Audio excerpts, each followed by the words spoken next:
lórí ọ̀rọ̀ tapetumodu ìyẹn fún àwọn ọmọ Ọ̀yọ́ tí wọ́n rò wípé àwọn lè lu ọ̀rọ̀ apetumodu láti against mi tó máa wá wíkìn mi kò sí tó lè wíkì mi láyé lórí social media. a tún ń bọ̀ lọ́nà lórí títí sí alágbo ọ̀pọ̀lọpọ̀ àṣírí ló ti tú o then n tó lè ga jù ń bẹ̀ nu tó bá jẹ́ tọ̀dọ̀ mi lọ jáde eléyìí tí ó bá hàn dáadáa sí yín tún wá padà send ẹ̀ sí tàbí kí n sọ pé kẹ́ ẹ máa inbox mi kí n máa send ẹ̀ sí fúnra lára mi èèyàn làwọn tí wọ́n ń ṣe tí wọ́n fi ń gbowó kò sí nǹkan kan tó lè lé mi kó lórí social media tàbí tó lè bomi tútù sí mi lọ́kàn tó lè má jẹ́ kí n fi nǹkan tí mo fẹ́ ṣe.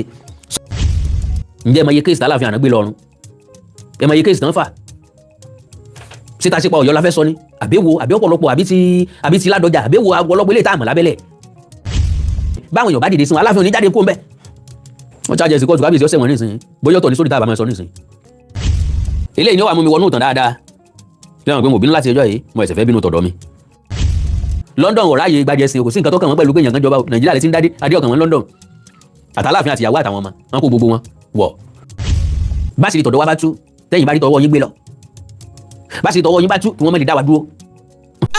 Yorùbá Parapọ̀ TV ẹ máa gbọ́ ẹ máa wò ó ẹ subscribe síbẹ̀ ẹ láìkí ẹ̀ bó bá ṣe ń lọ àwa ò ní jẹ́ kétí yín ó di sí o Yorùbá Parapọ̀ TV àgbàlẹ́tù ọmọdé làwọ̀.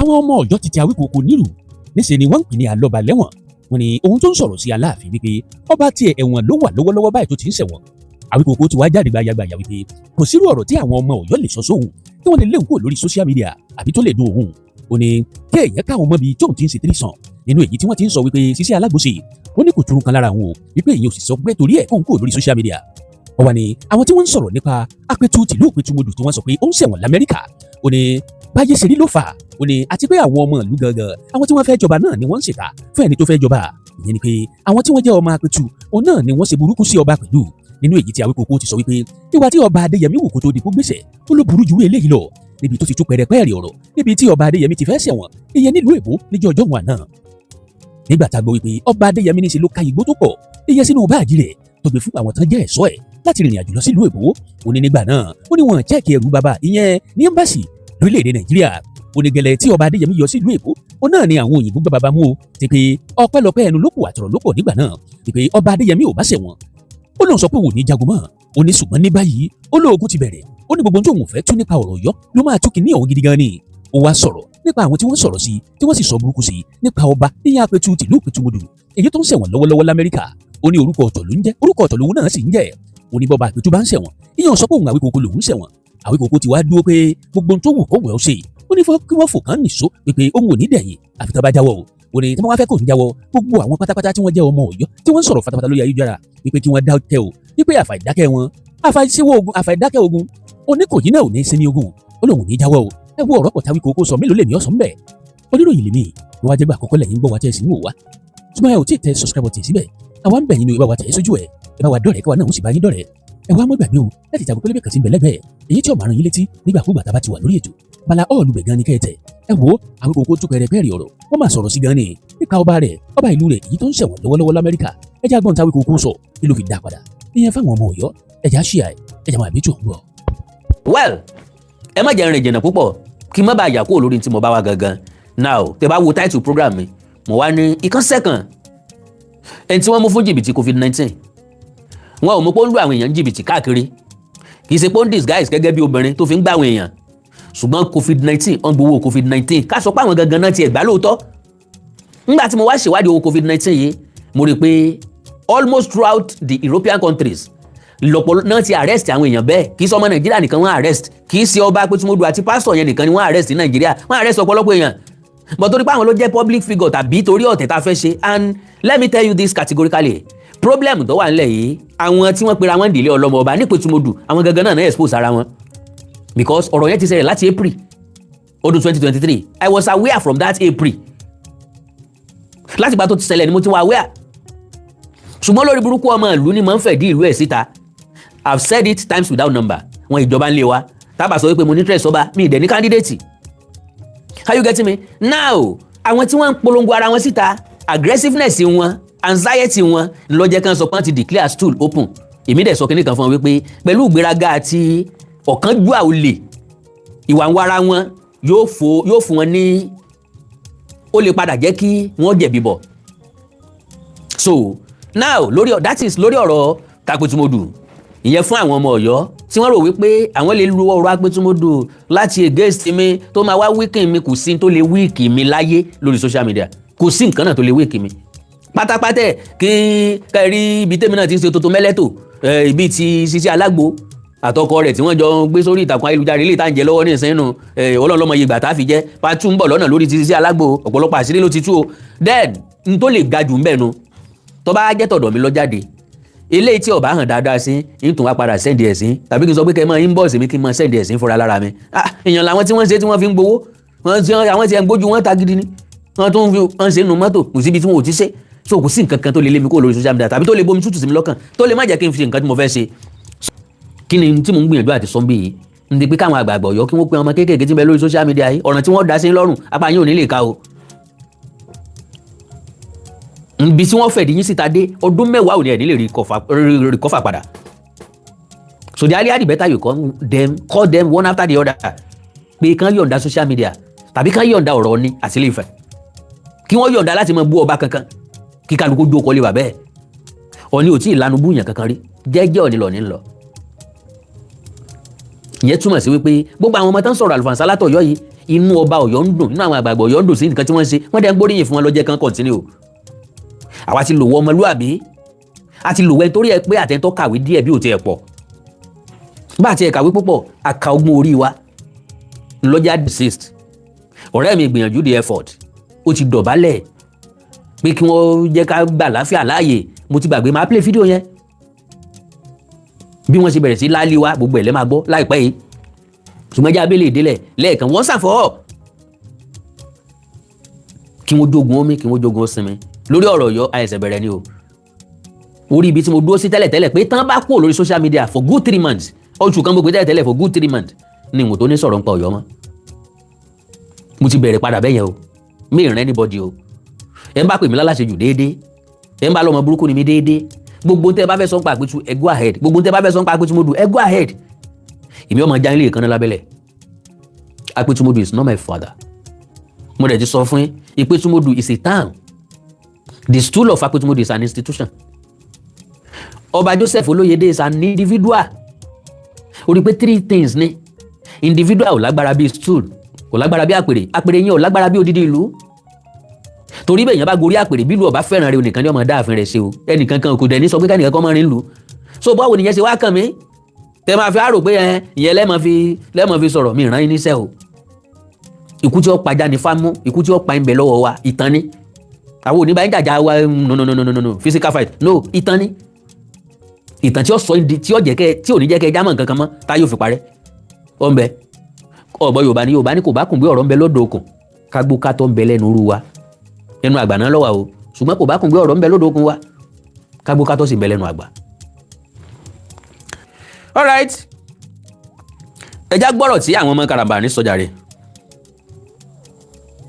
Ẹ bá mi ké sí gbìyànjú the effort tó ní kájẹ́kógun omi, tó ní kájẹ́kógun ó sinmi. Lẹ́nu ọjọ́ mẹ́ta yìí ni gbìyànjú pàrọwà ló bẹ̀bẹ̀ ló rawọ́ra. Olórí burúkú ọmọ tó sọ̀rọ̀ yìí ó change voice ẹ̀.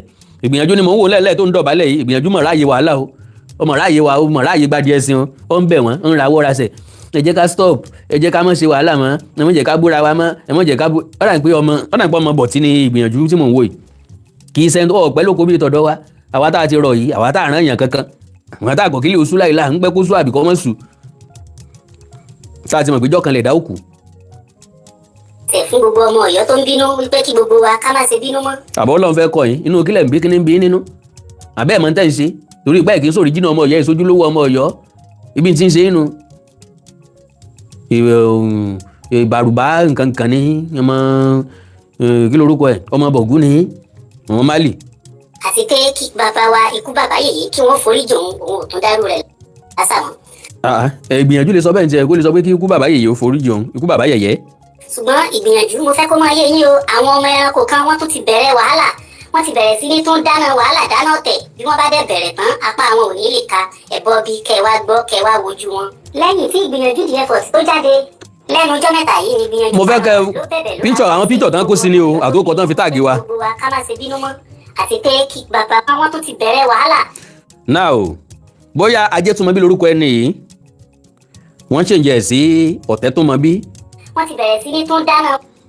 Yèyé dára wọn kò dáràn sórúkọ tiẹ̀ wàhálà dáná tẹ̀ bí wọ́n bá dẹ̀ bẹ̀rẹ̀. wọ́n fa ayé kò tọ́ sí. apá àwọn ò ní lè ka. èmi ń tèmi wọ́n kọ ìpètùmọ̀dù sórúkọ mi. ẹ̀bọ bíi kẹ́ wá gbọ́ kẹ́. Sokoti wọ́n kọ àríjẹ ní mọ̀dàrú. wá wojú wọn. lẹ́yìn tí. ní kí lorúkọ woman yìí wọ́n kọ eléyìn Ṣàgámù sí tiẹ̀ ẹni ẹlẹ́ni. ìyànjú the effort tó jáde tó rawọ́ rasẹ̀. ìgbìyànjú lélẹ̀. ikú bàbá yèyí. ọ̀rọ̀ àyè wàhálà. ìpè kájẹ́kógun omi kájẹ́kógun ó sinmi. látàsìkò yìí. Ọ̀yọ́ mèsì ọ̀rọ̀ ọ̀dà. àwọn tó jẹ́ baba fún wa wọ́n pè wá wọ́n ló yá ó tó gẹ́ ká sinmi họ́wùhọ́wù. ṣé wàá sinmi ọmọ ẹran ṣé ẹ sinmi. dámọ́sá òun ni gbogbo ọmọ Ọ̀yọ́ pátá ló ti gba àlàáfíà láàyè. padà wá kan sáàrù nígbẹ̀yìn. Sokoti òpònú ènìyàn. afọ́jú ewúrẹ́ ẹgbọ́n náà báwo ló ṣe fẹ́ dá koríko tí ó jẹ mọ̀ níjù. gbogbo ọmọ Ọ̀yọ́ Aláàfin o ẹ jọ̀wọ́ ìgbà wo la ò ní wá kọ́kọ́rọ́ tá ó fi ti lé ìgbọ̀nsẹ̀ tí Sokoti ń pè létè. ìjì tó ja orí Sokoti kò sẹ́ǹ kankan kù pẹ́rẹ́ ẹ wo orí Sokoti ṣe ń hó bí ìlú tó dahoro. ẹgbọ́n náà tí wọ́n bá lé níyàn sunwọ̀n sótọ́ sínú Sokoti lẹ́nu wèrè dàbí bàtà tó ti já ẹlẹ́nu rírùn bí òkú àgbò. mo mọ̀ ń play ẹ̀ ni o mo mọ̀ ń play ẹ̀ ni o ńgbà tí n bá bẹ̀rẹ̀ tèmi ẹ̀ lè mọ̀ wípé àkọ́dá oró kìí dàbí àdágbẹ̀yìn o wọ́n máa débi tán ti wé mi gangan o mo mọ̀ ń play ẹ̀ ni kọ́ wà on record. ọmọ Yorùbá à ń sọ̀rọ̀ bíi kájèkúrò ọ̀rọ̀ kó tán Sokoti ó bá tún lọ ń ṣe interview àbáàdì wèrè bá ń sọ̀rọ̀ bí ẹni tọ́pọlọ rẹ̀ ò bọ́dún dé òpònú ẹni tọ́pọlọ rẹ̀ ti Yorùbá gbà. Sokoti ewúrẹ́ tó lólówó òun ò ní nísinmi ẹ sọ fún pé ẹ̀yin kòkò lórí rẹ̀ ó sùn. ẹgbọ́n náà ta tún lè yí o Fíkáyọ̀ àbí eyín ejò kò sígbà tí wèrè bá la páńpẹ́ èyí tó gbé ságbárí tó pè lẹ́nu tọrọ gidi kan ó ti bẹ̀ jáde wèrè olójú dúdú bíi nàná àmúrè. bó o bá rẹ́ni wí jẹ́ kí n sọ fún ọ kò bá dáa kó o mọ̀ sí gọ́tà yìí tó pè lẹ́nu torí wípé ọ̀rọ̀ gidi kan kì í ti bẹ́ẹ̀ sọ. wèrè ẹranko olóṣó alábẹ́ jíjẹ bí àjálẹ̀ ènìyàn tó bá ti bára rẹ̀ láwùjọ wèrè ó di dandan kó ṣe sùúrù ó jàre àbí kílẹ̀ pé mo ti wí ha awí kótókótó ha awí kátikàti ha awí ránran wèrè Aloba Lewon mọ́ ní tìjú òpònú ayérada mọ́ pọ̀npọ̀n olórí burúkú ẹ wo wèrè bó ṣe rí bí ewúrẹ́ páàdì àdán ẹran òun l'Awikoko jàre tí ìfojoojúmọ́ dolówó rẹ̀ ní gbèsè. ẹ jọ̀wọ́ kí ló dé t'Awikoko mọ́ ń gbàgbé làákàyè rẹ̀ sílé lọ́jọ́ tó bá ń lọ sóde wèrè tó kánjú wáyé tí ò rántí mú wisdom. ẹ wo ojú àwọn ọ̀bàyéjẹ́ àwọn ni mo fi hàn yín àwọn ni mo fi hàn yín o. now Olúwaṣeun ẹ ti gbọ́ tọ̀dọ̀ mi náà ẹ gbọ́ gbogbo ọkọ̀ tán pè mí ọ̀dà. àdédé òun la tún rí pé Sokoti ọlọ́pọlọ ẹran ó tún bọ́ sórí afẹ́fẹ́ ó tún ṣe interview lódìlódì léyìí tó kúrò bá gbọ́n ẹjọ́ kí ló ṣe èyí tó gùn. mo wá ń fàsìkò yìí ké sí gbogbo ọmọ Yorùbá lápapọ̀ kí wọ́n tètè jáwé ẹgbẹ́ jẹ́ fún gbogbo àwọn ọ̀bàyéjẹ́ tẹ̀ ń wò yìí kí wọ́n lọ sinmi agbájá kí wọ́n tún yé dárúgùrù sílẹ̀. torí náà tẹ̀yí tẹ́ fẹ́ dá tẹ́ ẹ bá dá pọ́n apá yín ò ní lè ka á dá ìgbìyànjú kẹ́ ẹ bọ́ síbí kẹ́ ẹ tètè kí wọ́n nílọ̀. ẹ kìlọ̀ fún Tóyìn ọmọ ṣe kó o kún. òmìnira mo dúró àlélẹ́ yìí ókè obìnrin ni. mi ò jí ó mọ bí táyé ń rè ilé ayé ń sún síwájú ọpọlọ Tóyìn ń wọ rìfáàsì ó dájú wípé orí tó kún bí iná kò lè méso rè kan jáde láéláé ẹ kìlọ̀ fún Tóyìn òmìnira Odùduwà àti gbogbo àwọn ajá tó ránṣẹ́ kí wọ́n lọ sí mẹ̀dọ̀ kí wọ́n yé dá wàhálà sílẹ̀ bí bẹ́ẹ̀ kọ́ kẹ́ni tó ń sọ̀rọ̀ ó stop ẹ̀ kọ́ mọ̀ sọ nǹkan kan mọ́ o. ẹ padà gbẹ̀tẹ́ mo fẹ́ kẹ́ ẹ mọ̀ pé ẹ̀sìn yín ń bọ̀ nírònà ẹ tètè mú ṣòkòtò so. sẹ́ńtò lọ́kọ́ my friend stop that excuses America is not Nigeria America get out jọ ẹ kó sì lọ ta ló ń fún yín ní excuses kankan ẹ kó sì lọ dànù jàre ṣé wọ́n máa yẹ̀ dín yín wò wọ́n níbi ìpamí ń bẹ̀ ẹ̀yin clean abẹ́ saint ẹ lọ wábi jókòó jọ èwo ni stop excuses kò sẹ́ni tó fún ilé excuse kan analysis ni mo ń ṣe ẹni tí ó bá dẹ̀ tẹ́ lọ́rùn ó lè lọ pokùnso that's your own cup of tea. ọmọdé sọ̀kò lóró kò ń bojú ẹ̀yìn òjò kọ lolúwéré pani ní sọ̀nà tí wọ́n gbà fèsì ẹnu dídán ni kò ní nítumọ̀ torí pé wọ́n fún ọ lẹ́gbàá kì í jẹ́gbàá ó níyì káraṣọ ogóje àhàn yẹn gbèje aníjọ́ méje òní láfàṣọ òun jó ìyè aṣọ ti tán lọ́lọ́n bá fún mi lórí ọ̀fẹ́ láti fún ọ lẹ́sìn ó fún ọ bọ́lọ́n bá sì sọ pé kí wọ́n jẹ́ lọ ṣùgbọ́n tó bú mi lẹ́yìn mi ìfàlókó bẹ́ẹ̀ èèyàn bá bú mi lójú mi yọ kàn dín nù yọ àwọn èèyàn gán mọ̀ wípé Awikoko tó sọ irọ́ ló pa ìwọ yóò ní sọ̀rọ̀ kẹ̀ ìwọ kéèyàn sọ ọjà kan lè on plaster lẹ́nu ó sì dànù. Akekaka TV ó ní Awikoko TV Aloba Lewon báwo ni so tí n bá ti yìn tí wẹ́ẹ́ ti mọ̀ pé ó nídìí o how market abúramawẹ̀ okay Osun government sacks Apetumodu of Ipetumodu. The Osun state government has disposed has deposed the Akpetimodu of Ikpetimodu in Ife North local government area of the state, Ọba Gbenga Joseph Oloyede, with immediate effect. Lo and behold, gómìnà ìpínlẹ̀ Ọ̀ṣun ò declare vacant Akpetimodu stool vacant rárá o, wọn dẹ̀rọ Akpetimodu lóyè. Now Yorùbá Tòótọ́ òun ní ó parí. Ìjọba ìpínlẹ̀ Ọ̀ṣun rọ Akpetu ìlú Ìpetimodu Ọba Gbenga Joseph Oloyede lóyè nítorí jìbìtì tí kábíyèsí lù l'Amẹ́ríkà. Okay, now punch lélẹ́yìí. So this happened, bracket 166, reviews drug kingpins, arrest by NDLEA, demise of Alaafin, Adeyemi, others. Mo ń bọ̀ o, n ò tí ì dé o. Now ẹni gómìnà ìpínlẹ̀ Ọ̀ṣun sàkì Akpetimodu tìlú Ìpetimodu. No. Ká tó wá wo ọ̀rọ̀ t'Alaafin gan sánsan. Now, published by Olamilekan Adigun, April 28, 2026. Àtẹ̀jáde say the Osun State government has denied deposing the Akpetimodu of Ikpetimodu in Ife North local government area of the state, Ọba Gbenga Joseph Oloyede. A statement by the permanent secretary, Minister of Local Government and Chieftaincy Affairs, Olufemi Ogundun, said reports that the monarch had been deposed were fake. Osun Defender reports that Oloyede, a dual citizen of Nigeria and the United States, was sentenced by U.S. District Judge Christopher A. Boyko for 4 years in prison on August 26, 2025. He was convicted of leading a conspiracy to exploit COVID-19 emergency loan programs intended to support struggling small businesses. According to the U.S. Attorney's Office for the Northern District of Ohio, the deposed monarch forfeited his Medina, Ohio home, purchased with proceeds of the scheme, and an additional $96,000 traced to the fraud. He was also ordered to serve 3 years of supervised release and pay $4,408,543 in restitution. Two ruling houses in Ikpetimodu and the kingmakers in the town had asked Governor Ademola Adeleke to declare the stool vacant and initiate the process of the appointment. I was there ngbà tán ṣe meeting, mo dẹ̀ gbé àgbájáde meeting ọ̀hún jáde sórí social media. Now ẹgbẹ́ àtẹ̀jáde tó jáde láti iléeṣẹ́ ìjọba ìpínlẹ̀ Ọ̀ṣun, jailed monarch is still Akpetimodu. We haven't deposed him, Ọ̀ṣun government. So bẹ́ẹ̀ bá fẹ́ ra àràbù ẹ wò rà dáadáa o, torí pé ìjà tẹ́ bá ní lọ́kàn pé fẹ́ jà ẹ make sure pé ẹ jà káyé ó dẹ̀ rí pé lóòótọ́ lẹ jà á. Èmi ò ra àràbù rí, reality lèmi ń sọ, ìtàn ni mo dẹ̀ ń wú jáde, ìǹdẹ̀ tí ì wú jáde mo ẹ̀sẹ̀ fẹ́ bẹ̀rẹ̀ ni. Gbogbo eléyìí tá a ṣe tẹ́lẹ̀ yín ìfáàrà lásán ni. Are you getting me? However, the statement by Ogundun noted that at the appropriate time, the general public and indigenes of Ikpetimodu will be informed of the action of the government on the issue. He said, and I quote, "The attention of the Osun State government has been drawn to a fake press release in circulation on the purported deposition of the Akpetimodu of Ikpetimodu. The press release did not emanate from the Ministry of Information and Public Enlightenment or the Ministry of Local Government and Chieftaincy Affairs, and members of the general public, and particularly indigenes of Ikpetimodu, are advised to disregard the fake viral story. The state government has had useful and meaningful consultation and dialogue with stakeholders of Ikpetimodu, and steps are being taken in line with the rule of law, which is the cornerstone of the present administration in the state. At the appropriate time, the general public and indigenes of Ikpetimodu will be informed of the action of government on the issue through the appropriate channel of communication," the statement read. And to God be the glory. Tọ́mọ̀ sọ̀rọ̀ nípa stakeholder ní Ikpetimodu, ajẹ́ pé mi náà jẹ́ kan bẹ́ẹ̀. The outcome of the meeting kì í ṣe láti tètè install ọba míì. Àbájáde ẹ̀rí wípé kí wọ́n declare stool open. For now, àti ìsọ̀rọ̀ nípa àjọba tuntun àbá àjọba tuntun. Now, mo rí i pé tí ọ̀rọ̀ bá ti ṣe bí ọ̀rọ̀ lórí ọ̀rọ̀ Ọ̀yọ́, ibi tí àwọn Ọ̀yọ́ máa lọ ní ọ̀rọ̀ Akpetimodu. Mo wá wò pé lóòótọ́ ní tí ọ̀dà òlókọ méjì kò dáa ní jẹ́.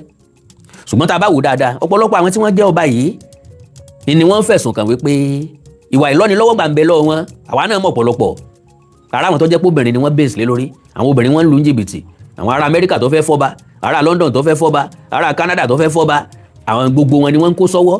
Oríṣiríṣi cases wọ́n gbé wá síwájú wa, bóyá kò lẹ́sẹ̀ ńlẹ̀ dáadáa tàbá wo pé ńgbà tọ́rọ̀ dùn láàrin yín ni ọwọ́ kọwọ́, ńgbà tọ́rọ̀ dùn láàrin yín lẹ́ẹ̀ change báàgì, lẹ́ẹ̀ change owó, lẹ́ẹ̀ change gold láàrin ara yín.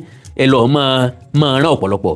Now ọ̀rọ̀ ti COVID-19 tí a pé tumudu well kọ́lọ̀ wọn má jẹ́ kó rí ọ̀tá kò yan ni òye tó yé àwa ni wípé majority ọmọ Nàìjíríà especially Yorùbá afẹ́ràn àràbù and again etí wa kì í ṣí sílẹ̀ fún àlàyé ọ̀rọ̀ tàbí òdìkejì ọ̀rọ̀ well according to àlàyé ń tó ṣẹlẹ̀ a dẹ̀ ti ṣe láìmọye ìgbà ṣùgbọ́n briefly náà ni màá yan ṣé lóòótọ́ ni ọba Apẹtumudu kówó jẹ ǹtẹ́ ó ṣókùnkùn sí èèyàn ọ̀hún ẹ̀sọ́ lọ́run ṣùgbọ́n àwọn kankan ń bẹ tó jẹ́ wípé bọ́ ọba so nídúró fún èèyàn bí wọn ò bá ráwọn tó jẹ ọ́ lówó tó jẹ tó yáwó tàbá àwọn tó sóńdúró fún ìwọ gangan ni wọ́n mú dípò wọn òsóńdúró fún èèyàn kóòtù bẹ́ẹ̀ tán òsóńdúró fún bá jọ̀ǹpù bail ìwọ ni wọ́n arrest ọba èèyàn yáwó òsóńdúró èèyàn ọ̀sẹ̀ ọba àwọn ṣe gàrántọ̀ níbi owó yíyá bẹ́ẹ̀ tó ọba dáwó padà ìwọ ni wọ́n mú kó wá dáwó padà iléeṣẹ́ tí ọba Apẹtumudu ní lórílẹ̀‐èdè Amẹ́ríkà iléeṣẹ́ tó ń rí sí owó orí ni tó ń rí sí tax nígbà yẹn san tax nígbà yẹn gba tax ok nígbà tí COVID-19 bẹ̀rẹ̀ kò síbi tí wọn ò ti ṣe palliative kò síbi tí wọn ò ti ṣe owó ìrànwọ́ fáwọn èèyàn Nàìjíríà náà ṣe tiẹ̀ majority àwọn tó gbà ní Nàìjíríà n ò rí kankan àwọn lẹ́nu àwọn tí mo dámọ̀ n ò rí kankan nu wọn tó dá padà tó sanwó ọ̀hún padà so oríṣi méjì ní ti Amẹ́ríkà ó dá o àwọn èèyàn kan náà ń bẹ tó jẹ́ pé wọ́n kàn wà lábúrọ̀dù ni òye ìwé wọn kò kún tó wọn nímọ̀ wọn lóye dáadáa nípa nǹkan majority wa bá a bá lọ báńkì tá a bá lè fíìlì nǹkan á sọ fáwọn èèyàn kan tó bá wà nítòsí kí wọ́n bá a fíìlì ẹ̀ ok gẹ́gẹ́ bẹ́ẹ̀ náà ni ọ̀pọ̀lọpọ̀ nǹkan tá a máa ń ṣe afẹ́ gba láńsẹ̀sì ni afẹ́ ṣe CAC ni gbogbo ẹ̀kọ́ ni òye rẹ̀ yé wa lásìpìlẹ̀ tá a ní nídìí ẹnìkan láti tọ́ wa sọ́nà ntọ́ba Apẹtumudu ṣe nu tó yìí jẹ́ pé ọ̀pọ̀lọpọ̀ àwọn èèyàn ni wọ́n gba ọ̀dọ́ wọn láti gba palliative láti gba owó COVID-19 yẹn ṣùgbọ́n gbà tọrọ di pé kí wọ́n dá padà àwọn èèyàn yẹn refuse láti dá padà ọmọ Nàìjíríà dẹ̀ ni wọ́n gbogbo àná la mọ̀ pé ó ń jìbìtì lọ́pọ̀ jù ní ọmọ Nàìjíríà aláyàsán lọ́pọ̀ ní ọmọ Nàìjíríà kan yáwó kan má fẹ́ dá padà mọ́ so àìdá padà orúkọ iléeṣẹ́ yẹn ló wà lórí gbogbo owó tí wọ́n gbà because kálẹ̀ èèyàn gba owó tí wọ́n ní ọba Apẹtumudu gbà yẹn like $4.kìnìkan million ó yẹ káwọ́ orí lára wọn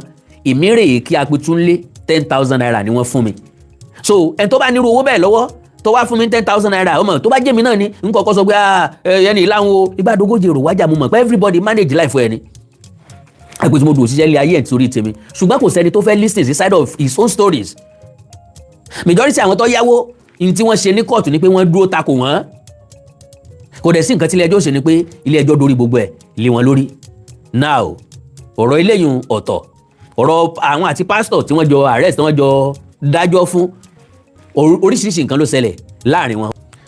wọ́n play fídíò kan fídíò ni okun gẹ́gẹ́ àwa táwọn Ọ̀yọ́ kó bẹ̀ ó pọ̀ gan ṣùgbọ́n tèmi lọ́pọ̀ jù ṣùgbọ́n kí n tó play fídíò yẹn ẹ jẹ́ kí n kọ́kọ́ ká àtẹ̀jáde tí wọ́n fi ta fún mi ti òmìnira Oòduà tí àwọn tí bá ń fèsì eléyìí ni ó wà mú mi wọnú ìtàn dáadáa bí wọ́n pé mo bínú láti ẹjọ́ yìí mo ẹ̀sẹ̀ fẹ́ bínú tọ̀dọ̀ mi àwọn Ọ̀yọ́ ní àwọn ò ní gbọ́ ṣùgbọ́n wọ́n fẹ́ mọ fi òbúrẹ́wà mú àwa kan lájẹ́ especially me n tí mo ra ń gbà wọn kò yé mi gangan ṣùgbọ́n mo mọ̀ pé wọn ò fẹ́ràn mi almost everybody sì mọ̀ wípé wọn ò fẹ́ràn mi ọ̀pọ̀lọpọ̀ ti pè mí lónìí pé Awikoko wọn gbọ́dọ̀ Ọ̀yọ́ kọjá o alright kí n má dá yín lágara torí àkókò torí pé ìfẹ́ ní púpọ̀ ṣe lẹ́nu wa ọ̀rọ̀ yẹ ọ̀rọ̀ fẹ̀ ọ̀rọ̀ ní ọ̀rọ̀ Aláàfin ó jẹ́ nǹkan tá a ti ń fà látọjọ́ tó pẹ́ ṣùgbọ́n ó ṣe ní láàánú pé bí Ọ̀yọ́ dúró sí lọ́yọ́ dúró sí ní tí wọ́n gbàgbọ́ ni wọ́n gbàgbọ́ kò sí nǹkan tó wù kí any one of us ká fẹ́ gbìyànjú láti ṣe sí i. bó bá jẹ́ pé bẹ́ẹ̀ lórí a jẹ́ pé ikú tí ọ̀pá já ni fámú wọ́n ní ọlọ́rí mẹ́kùn wá láàyè kó wá fi bọrí ikú tí ọ̀pá já ni. so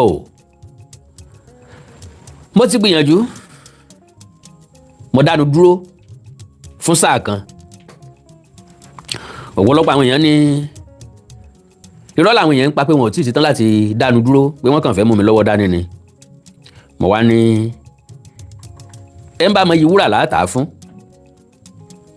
ẹni tó béèrè iyì lọ́ọ̀ mi bí n bá ta fún wọn kò tí ì pọ̀ jù bó bá jẹ́ pé lóòótọ́ làwọn èèyàn fẹ́ mú mi dúró kí wọ́n já wò ó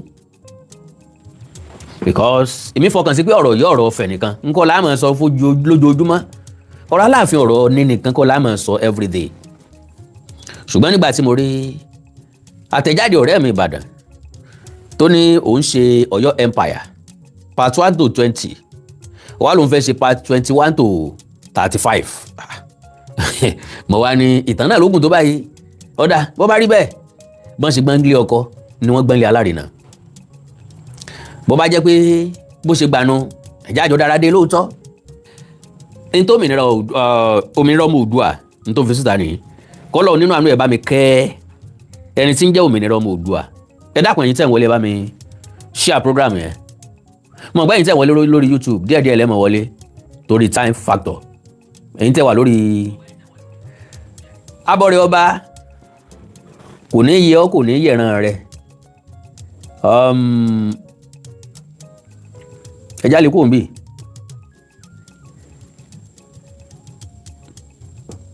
Tóbilọ́ba Moses Aloba Lewon 001 okay n kọ̀kọ́ yọ̀wọ́ náà God bless you sir torí pé Aloba Lewon gangan náà ló gbé mi wá lóòótọ́ yàtọ̀ sí pé sọ̀rọ̀ Aloba Lewon mi ò ní dákẹ́ lórí ọ̀rọ̀ yọ mọ́ ṣùgbọ́n torí pé ẹ̀sọ́ ilé ni màá wá tú àṣírí yín síta dáadáa ẹ̀rọ pé mo sọ níjó ní pé ọ̀rọ̀ mi dàbí ọ̀rọ̀ Barcelona mo rí klọ́ọ̀bù tí mo fẹ́ tẹ̀lé dáadáa kí n tó tẹ̀lé wọn Barcelona ò kí ń dúró ní dúró wípé kéèyàn má score against wọn ṣùgbọ́n score 2 I score 3 score 3 I score 4 lọ̀rọ̀ wọn pé bí èèyàn bá ṣe int mi sí ni mo ṣe máa ń lórí mi ṣe máa ń wú sí gbọ̀gbá tí mo ń sọ ẹlòmí ò rò pẹ́nu dídán ni wọn ní mọ̀ pé wà natural wọn gbé ẹ̀ ń dánu ni dáná máa yìí títí ìrọ̀ ó mọ̀ bóyá lóòótọ́ ni àbírọ́ ni so ọ̀rọ̀ kan ní máa ń pe ọ̀pọ̀lọpọ̀ ọ̀rọ̀ wá sọ́dọ̀ mi ẹ bá mi share program yẹn lórí YouTube ẹ jọ̀ọ́ ẹ bá mi share program yẹn mi ti ra àwọn èèyàn tí mo fẹ́ tó ẹ bá mi share program yẹn ok n tí òmìnira ọmọ Oòduà gbé jáde lélẹ́yìí we can see hypocrisy from Akekaka TV and his people àwọn blogger òyọ́nu none of them could challenge Òfò Ìlọrin but they can easily publish Ọba Ìgbétúmodù that went to jail for fraud ọmọ máa rò pọ̀rọ̀ kan fìmí lẹ́nu láti sọ no ọ̀rọ̀ òfin mi lẹ́nu láti sọ bóyá torí pọ́jẹ́ lu mi no kọ̀ọ̀kan mi kì í ṣe dádì mi tó bá dẹ̀ jẹ́ dádì mi kì í ṣe mi gangan tó bá dẹ̀ jẹ́ mi gangan kádàrá ni. So now Alaafin Ana was arrested for drug as United Kingdom in 1998 máa elaborate ọ̀rọ̀ 1998 àti drug case yẹn dáadáa lálẹ́ yìí o ẹ máa ríran wò. The information is on BBC. This is the reason why I attached the 1998 publications. It was all Onírìṣà Síjúadé intervention that saved Alaafin Ana, but we can see what Alaafin Ana used to pay Onírìṣà Síjúadé back by reprogramming Oyo future generations against Ife. Onírìṣà Síjúadé was also 80 years older than Baba Alaafin Ana. When you have Igbe in your furor and you are pointing out to someone else's furor with Igbe, don't be upset when other people show your own furor with Igbe as well. Òmìnira ọmọ Oòduà ẹ ti rí i pé orú ọ̀dà mi mọ̀ dá ọ kì í pọ̀ jù ẹ̀san sì mọ́ pọ̀ jù ńgbà míì lórí ọ̀rọ̀ ti Aláàfin ẹ rí i pé ọ̀pọ̀lọpọ̀ nǹkan ló ti ṣẹlẹ̀ sẹ́yìn tó jẹ́ pé tá a bá mẹ́nu dé orí ẹ̀ mo máa ń fò tàbí kí n dápè mi ní dápè lónìí torí pé ọ̀rọ̀ dẹ̀ pọ̀ ńbẹ̀ o bọ̀ díẹ̀ náà ni mo máa sọ na díẹ̀ I go talk díẹ̀ tí n bá sọ náà yóò ti tó fún rẹ́kọ̀dù yín nígbà tẹ́ bá gbọ́ tán gan-an. Now báwo ni wọ́n ṣe rescue Aláàfin wọ́n detain wọn àwọn mélòó wọ́n detain details kéèsì wọn ẹgbọ́n bí nìsín wọ́n mú wọn ní Gatwick ni Gatwick airport ní London.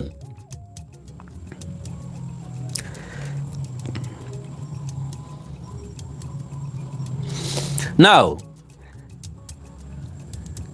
nínú pépà kan tí wọ́n pè ní Today newspaper March 29 April to April 4 1998 Aláàfin ìyàwó àti ọmọ rẹ̀ obìnrin àti ọmọ rẹ̀ ọkùnrin ni wọ́n jọ lọ London. Stop it.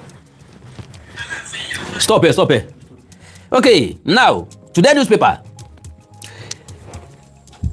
March 29 to April 4 1998 drug trafficking case, how Alaafin wriggled out, the denial of ownership, because ohun tí wọ́n padà kọ́ wọn ni kí wọ́n sọ wípé àwọn kọ́ làwọn lẹ́rù yẹn tàbí wọn ò mọ bó ṣe dénú ẹrù wọn á wà proof ẹ̀ fún pé kò síbẹ̀ yóò ṣe ní báàgì tó dirù rẹ́nu ilé rẹ̀ o páàkì ẹrù ẹ o páàkì aṣọ síbẹ̀ gbogbo tó ní ìdí nínú báàgì lọ páàkì síbẹ̀ wọ́n wá bá odidi báàgì 5 lọ́wọ́ yín ẹ wá fẹ́ sọ fún gbogbo ìlú pé ẹ̀yin kẹ́lùkọ́ lẹ́ni gbogbo tí mẹ́ńbẹ̀ torí pé wọ́n rí gbòógì olóró ńbẹ̀ mọ̀ ń bọ̀ járe.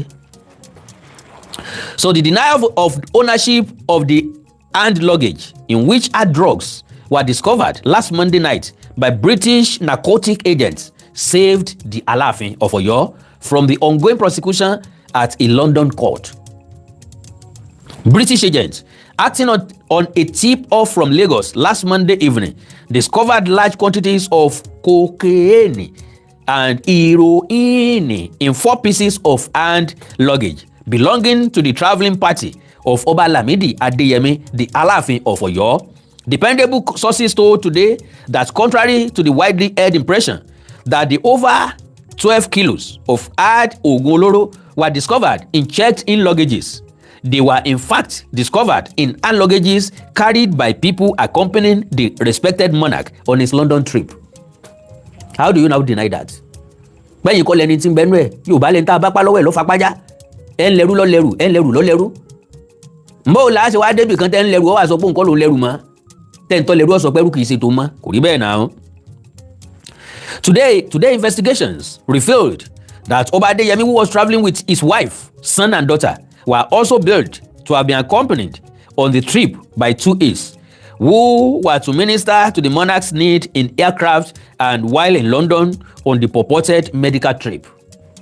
However, the joining of the aides were terminated in Lagos when they were nabbed by National Drug Law Enforcement Agents NDLA, who discovered large quantity of India hemp in 3 big suitcases they were checking in into the London-bound aircraft and which were alleged to belong to the members of the royal family. Now,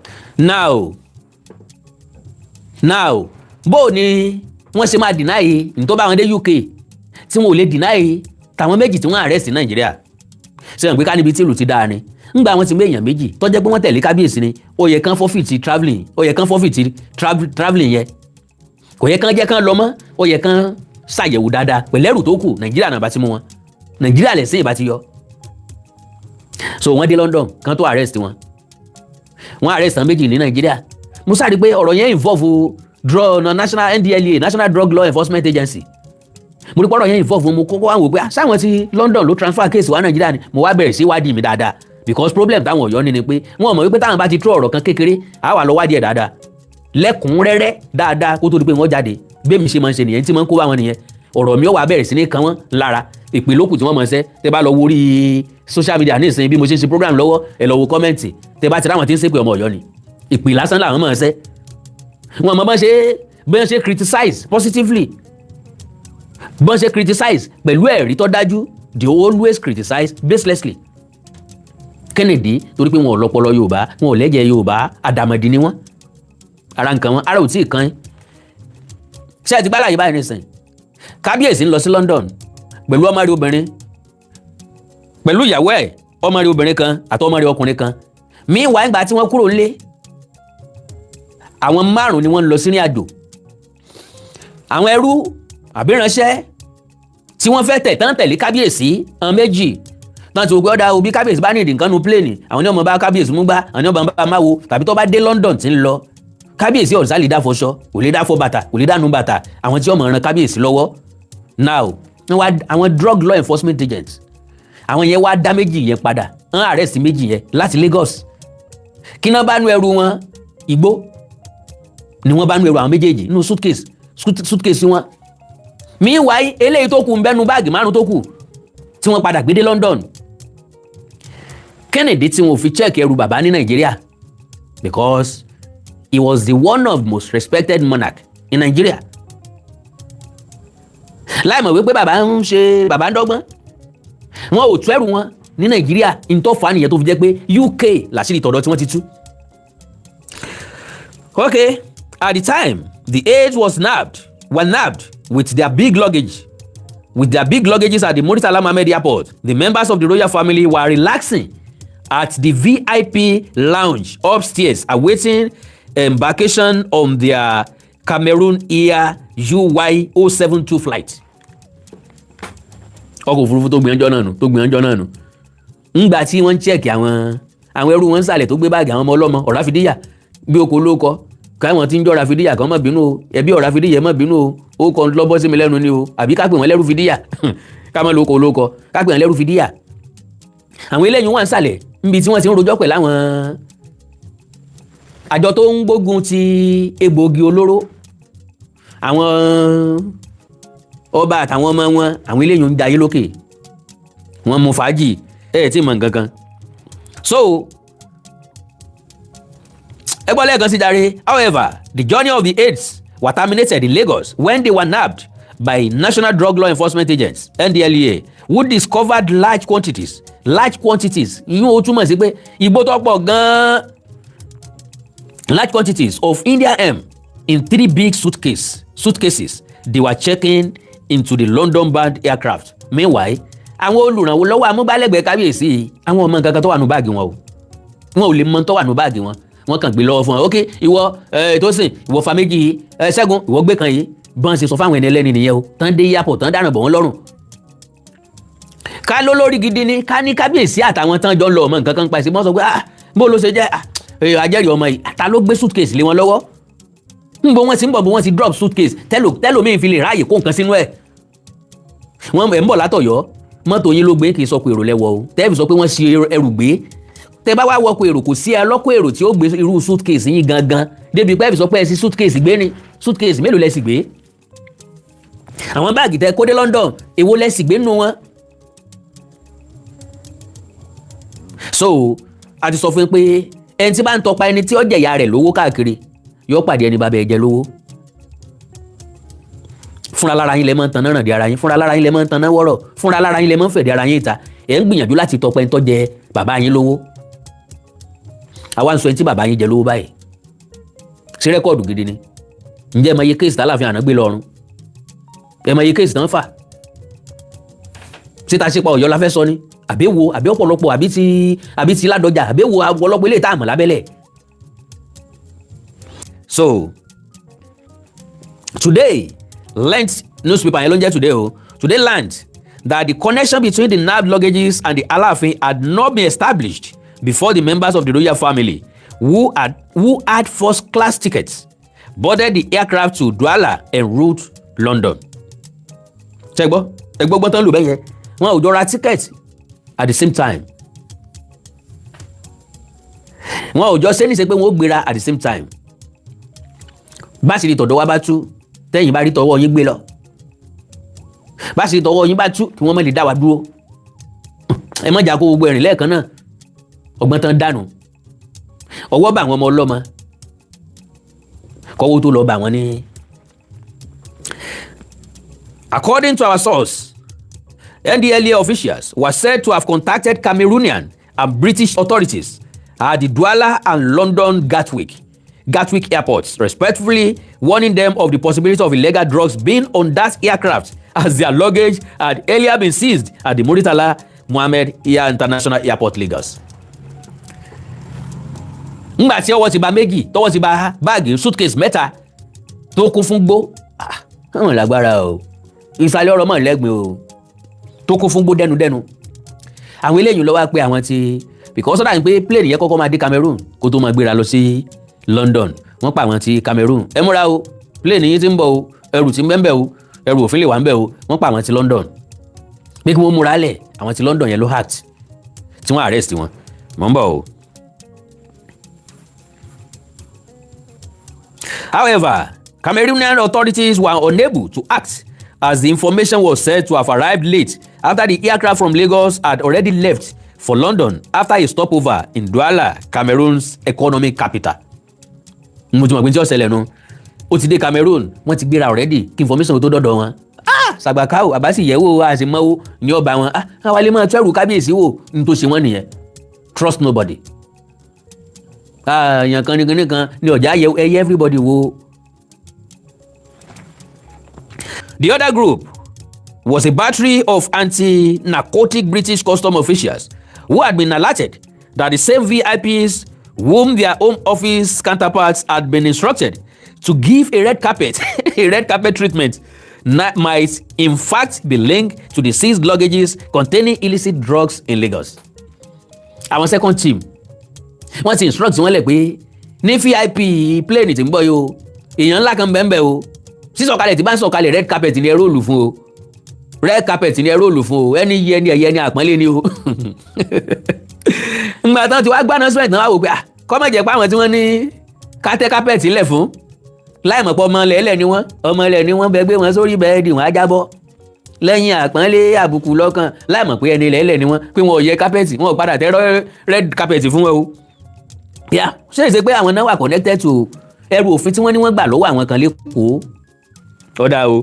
To complicate this dilemma, according to our sources, the Nigeria High Commission at Northumberland Avenue had not been briefed of that impending disaster of a monumental dimension, and the acting High Commissioner, Mr. Uche Okeke, merely dispatched 3 Porsche vehicles to convey the royal train from the airport to their hotel. Nigeria High Commission ní London. Àwọn ti rán convoy ọkọ̀ mẹ́ta pé kí wọ́n lọ kó kábíyèsí ìyàwó àtàwọn ọmọ ẹ̀ kí wọ́n gbé wọn lọ sóòtẹ́ wọn. Láìmọ̀ pé gbẹgẹdẹ ó gbiná o, gbẹgẹdẹ ti padà gbiná o. From airport to their hotel, our sources revealed that when Oba Lamidi Adeyemi and his people arrived, they were politely taken to the Success VIP lounge at the Gatwick airport, presumably to await clearance of their check-in luggage, which of course the British authorities knew did not exist as they had been impounded by the NDLEA in Lagos. Instead, the ever-polite British custom officials approached the Alaafin. Tó bá jẹ́ Nàìjíríà ni ìwà ń wára àwọn ọlọ́pàá yóò ti mú fura wá. London, America. Ọ̀tọ̀ ọlọ́pàá wọn fi mọ ọdẹ wọn ó sì mọ̀ sí sorry sir, we just to check this, sorry sir, I'm sorry sir. Tó fi dẹ́wọ̀n wọ́n ó mọ̀ sí sorry. Ṣùgbọ́n táwọn ti bí ojú tán bá lè wáyé ti mọ béèrè pé ṣé ò sí nǹkan kò sí nǹkan àbẹ́ẹ̀ mọ́ tẹ́ ẹ gbé.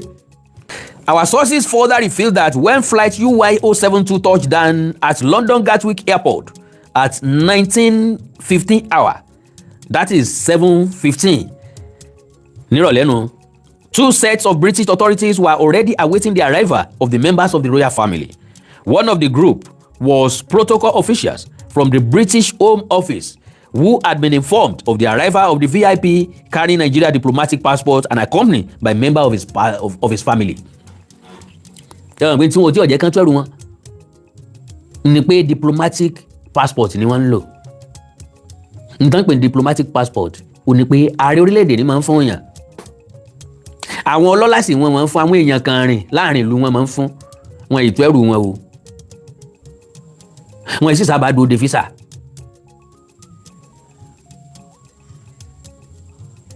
Wọ́n sì sábà dúró de físà lọ́pọ̀ ọgbà wọ́n dẹ̀ lè fún ọ ní visa of arrival bóyá mi ìwà mọ̀ pẹ́ dáadáa mo sáwọn pé diplomatic passport president máa ń fún yàn anywhere àtọ́ bá ti mú dé wọn wà láwẹ̀ so wọ́n dẹ̀ láǹfààní láti kó family wọn náà lọ. Instead, the ever polite British custom approached them and his team. Instead, the ever polite British custom officials approached the Alaafin and his team and requested to search their 4 pieces of hand luggage, which they had brought down from the aircraft and which were kept beside their seats in the Success VIP lounge.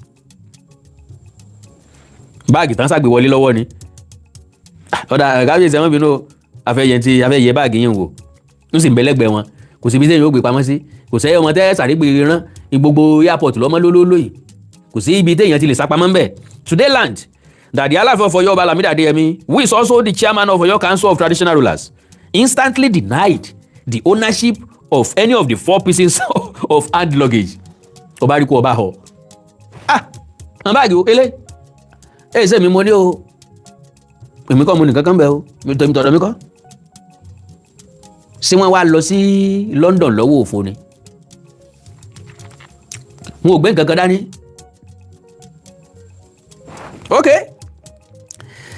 Wọ́n láwọn kọ́ làwọn ní indifference to the high traditional office which he occupies as well as the diplomatic passport which he holds The British agent did not search the briefcase which the Alaafin accepted belonged to him, but rather searched the 4 pieces of hand luggage which he had disowned.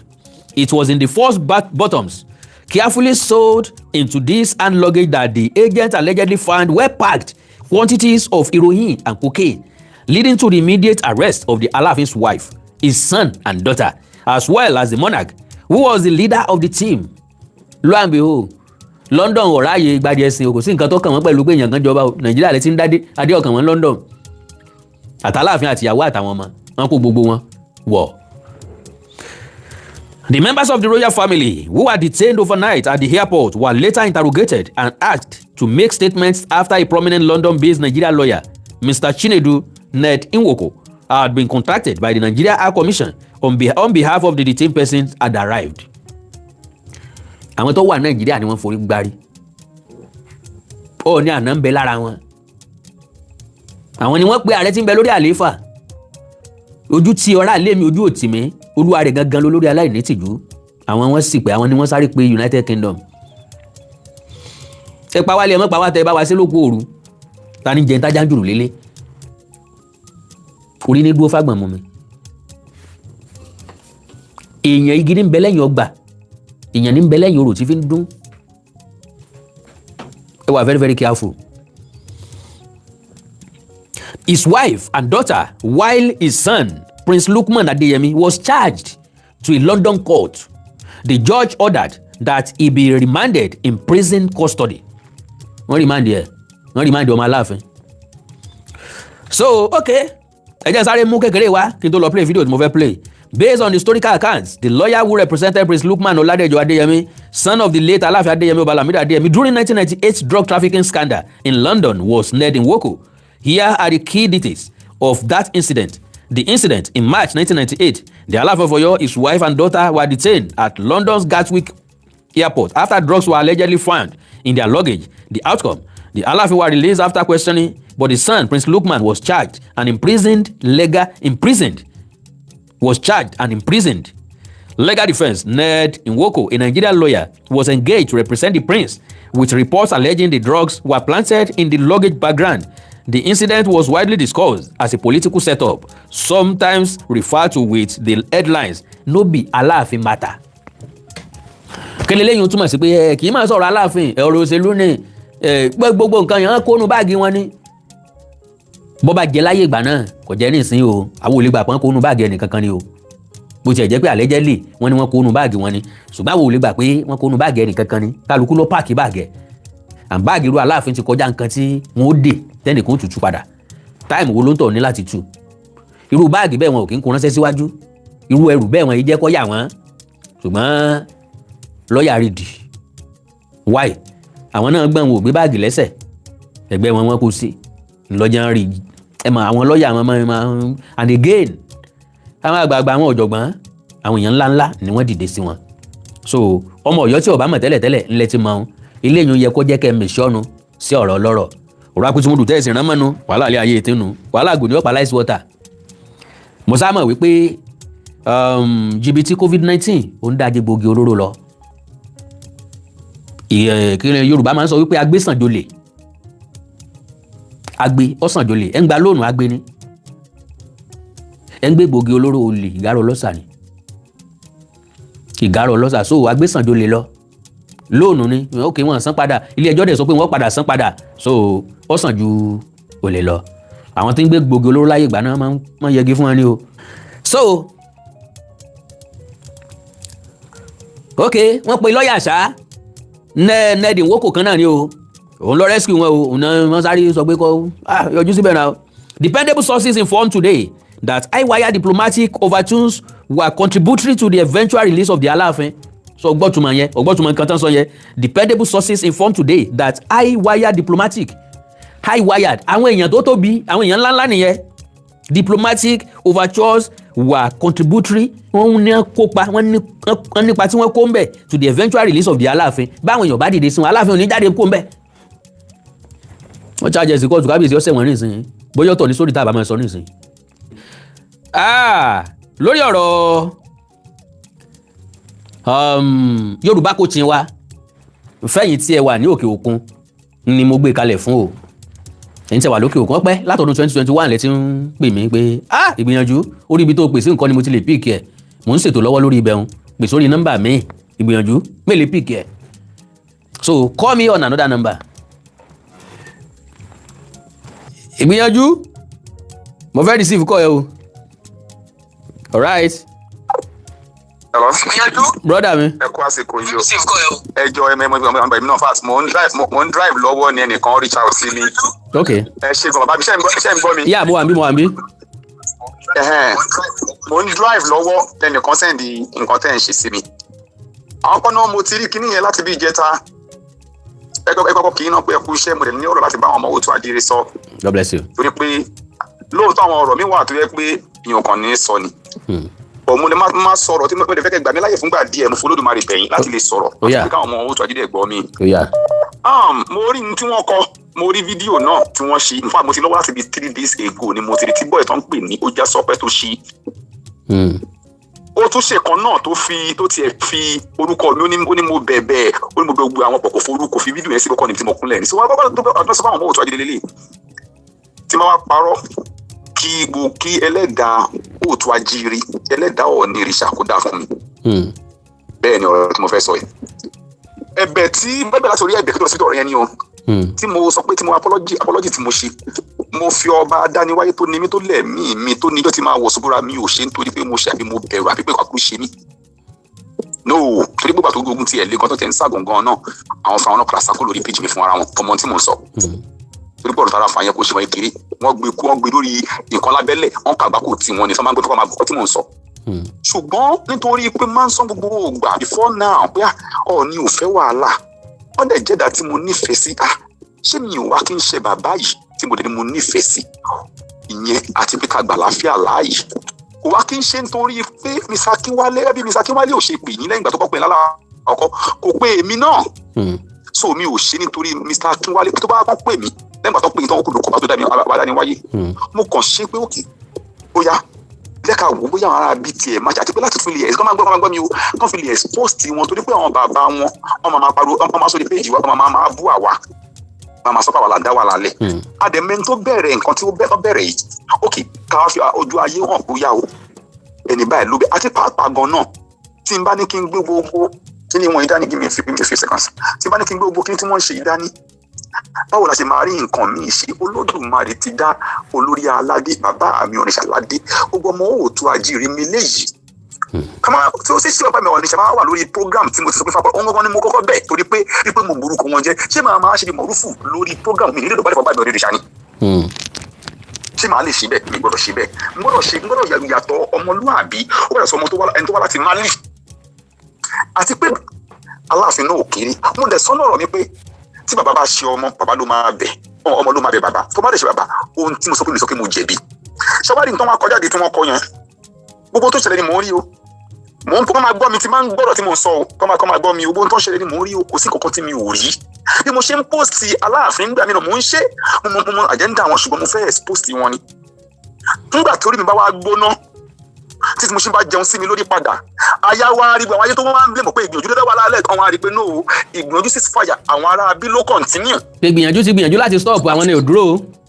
náà dúró mọ́mọ́ tí mo ṣe deliberately nígbà títí ilé tí Ìlọrin ṣẹlẹ̀ ọmọ Ìlọrin lọ́bí mi sí ìbàdàn olóòtú mi ṣọmọ Fúlàní ṣùgbọ́n mo fèsì lórí pé kí ni èkó tó pé gbọ́dọ̀ torí pé nǹkan ṣe láàrin wa tí Aláàfin dẹ̀ ṣe Aláàfin ikú bàbá yìí wọ́n dẹ̀ ṣe ń kílèmù ọmọ Ọ̀rànmíyàn tó bá dẹ̀ ṣe ń kílèmù ọmọ Ọ̀rànmíyàn ó mì pé ìran wa ni wọ́n gbọ́dọ̀ jẹ́ kí ẹ̀tẹ́ bá tó bá wọ́n ti bá àwa náà.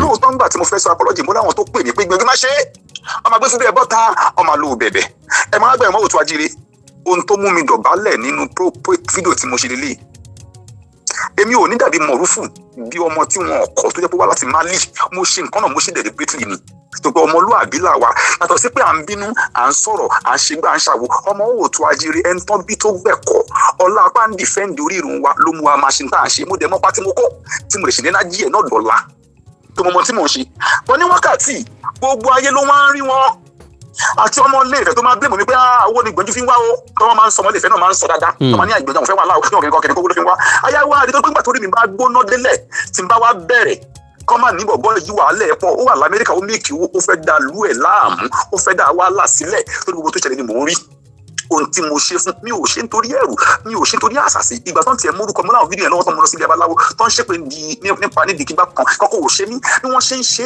tí mò ń lálàá tí mò ń jí ní agbára mi ń lé sí mo fi ọba dániwáyé búra tí wọ́n kò bá rí bẹ̀ kí ayé mi bàjẹ́.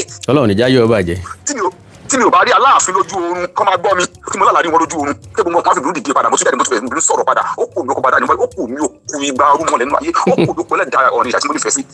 ọmọ sọ̀rọ̀ ni bàbá mi so ẹ mọ́ òtọ́jẹ́ gbọ́ mi dáadáa ẹ̀yin tẹ́ ń blame mi ìgbìyànjú òun ló fẹ́ dá wàhálà lẹ̀ ó wà l'Amẹ́ríkà mo mọ tí mo ṣe o torí ńgbà torí mi bá gbóná tán délẹ̀ tán tí mo bá bínú kó máa ní pé ìgbìyànjú ti bẹ̀rẹ̀ tiẹ̀ padà àti pé pàápàá jùlọ gan-an kéèyàn gbé nǹkan rí dání lẹ́yìn ìgbà tí mo ní mo ṣe aṣàbọ́lọ́jì tọ́tẹ́ yìí náà stop tán ṣèbí ariwo yẹn tún kọ̀ǹtínú gbogbo ẹ̀ ni mò ń rí bọ́ọ̀sì tó ń tààgì ni mo dúró mo rí mo dẹ̀ mọ tí mi ò dẹ̀ ṣe apọ́lọ́jì láti fi ba ojú bàbá mi Awikoko jẹ́ àbí láti fi bojú àwọn tó wọ́n dìde fún ìròyìn pípa àwọn ló ní wàhálà mo kọ pé no it is time okay let me just stay back focus on ṣe tó bá lè ṣe and other things and of course ìgbéga orí irun mi tí wọ́n náà sọ pé ìgbéga orí irun mi ẹ̀ẹ́dẹ̀ bá wò mí ní ilẹ̀ bá ń gbọ́ mi báyìí ta ló lórí orí irun wa ta ló lórí culture wa kẹsìn tó dé ta ni olórí wa kí wọ́n tó colonize bọ́ọ̀ lè rìṣà ni.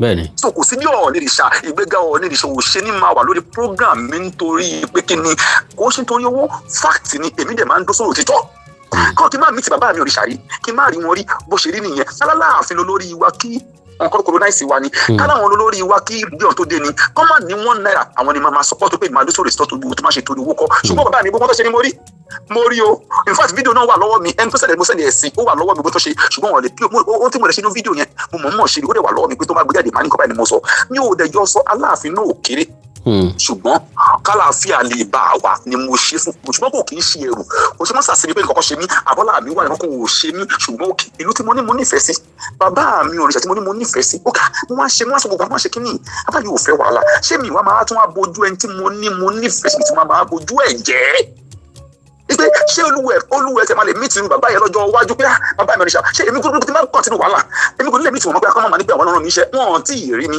àmì tìrẹ wa rí wọn pè mí rí wọn làwọn ọ̀rọ̀ wa gbogbo tí mo ṣe ṣùgbọ́n ṣé máa wà lórí program tí mo ń ṣe tí mo bí àwọn onírìṣà pẹ̀lú Aláàfin ṣé mi ò ní lè gbọdọ̀ bá lẹ̀ fún bàbá mi onírìṣà ni màmá dàbí mọ̀rúfù tó mi léńgbéléńgbé lórí program. God bless you brother. ṣùgbọ́n ẹ máa wò sọ́jú tẹ́ ń wò mí ẹ má bínú ẹni mo fẹ́ dá wà lálẹ́ mo mọ̀ stop ni o nígbà torí mi bá padà wá gbóná tí mo bá bí mi tí mo ṣe bá jẹun yọ tí n bá bẹ̀rẹ̀ kí ẹ̀dá kan máa bẹ́ẹ̀ mi àwọn ọmọ òòtọ́ ajé tó ń bínú sí mi náà pé àgbẹ̀bọ̀ ẹ̀kọ́ bẹ̀rẹ̀ mo mọ̀ tí mo sì ní yé mi ẹ̀sìn mi lẹ́kọ̀ọ́ lọ́lọ́run mi kẹ́ máa wò mí ràn torí pé tí ẹ̀dá bá wà níbi kan tó bá ń ṣaburú bì kan ojú Ọlọ́run ọba ó tó gbó tá a bá ṣe láyé ọ̀rọ̀ bẹ́ẹ̀ni brother God bless you brother mi God bless you brother mi ní wàá ń ṣe ó dàrọ̀ hello sir. ẹ kú àjálẹ́ o. ẹ kálẹ́ dáàdì. ẹ kú ìjọ mẹ́ta. àjíǹde ara yóò máa jẹ́ fún yín. sẹ́rí àwa ti sọ fún yín pé wọn ò lè ẹ́ bá jáwọ́ láéláé. ẹ sọ bẹ́ẹ̀ dáàdì. wọn ò lè jáwọ́ impossible. sẹ́rí kéèsì yẹn is undeniable. At least we have an awareness of some of the handlers of the proceed the man was actually carrying then. Àwọn tó jẹ́ handlers tó wà ní UK wọ́n ń ṣẹ̀wọ̀n. Àwọn tó dẹ̀ jẹ́ Korea tó ń rán wá láti Nàìjíríà at least 2-3 nínú wọn wà ní UK tí wọ́n tẹ Nàìjíríà pọ̀. The past almost 30 years. Kì í ṣe pé 98 lárákùnrin yẹn ṣẹ̀ṣẹ̀ ń gbé gbogbo nǹkan tẹ̀ ń pariwo yìí. Kì í ṣe 98. Wow. Ọjà yẹn ó ti ń gbé tipẹ́. Wow. I think even before kó tó di pé wọ́n fi jọba gan ló ti mọ ojú òkè nìyẹn. Wow. Wọ́n kàn pé kò tí ì sí heroin àti cocaine gbà yẹn. Igbó ni wọ́n ń gbé gbà yẹn. Wow. So and on random check anybody náà lè stop. So gbogbo kéèsì yẹn kò ṣe nǹkan tó ní o wọn kàn jálá ìlójú tì ní ìkọ́ tó bá kí wọ́n lójú tì ní kì í ṣe irú ìfẹ́ ló yẹ kán máa tàùn sí. Ọlọ́run gbọ́. then kó tó di pé mo kúrò kó tó di pé mo drop àwọn tó ń pariwo empire yìí ǹjẹ́ wọ́n mọ̀ wípé British Empire gangan ló Amẹ́ríkà ó wà ní abẹ́ Great Britain látijọ́. Bẹ́ẹ̀ ni. 250 years ago Nigeria for independence wọn kan tó wá gbà later. Now ọba UK ó wà lọ́dọ̀ wa bí ní ìsìn kò ever mention empire kò wá as empire o ó wá ahead of faith ni. And 18 years or 19 years ní United Kingdom monarchy ti wá tó fún ní royal welcome bí eléyìí. So ṣe rí ọ̀rọ̀ empire yìí ló máa tì wọ́n ṣubú. Torí mo gbọ́ sọ́dọ̀ pé nìkan kó ra mọ́tò ń kọ emperor of. Tó bá yá gbogbo ilẹ̀ Yorùbá pátá gbogbo ilẹ̀ káàárọ̀ òjìrì pátá they will think against this man and his dead empire. Ó ṣe rí nìyẹn o. Kò sí ikú bàbá yẹ̀yẹ́ kankan mọ́ o. Ikú bàbá yẹ̀yẹ́ ló kù wọ́n kàn ṣe ẹ̀yà ara wọn ni. God bless you, daddy. God bless you, daddy.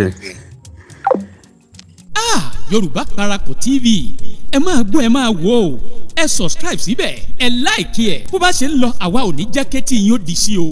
Yorùbá Parakọ̀ TV àgbàlẹ́tù ọmọdé làwọ̀.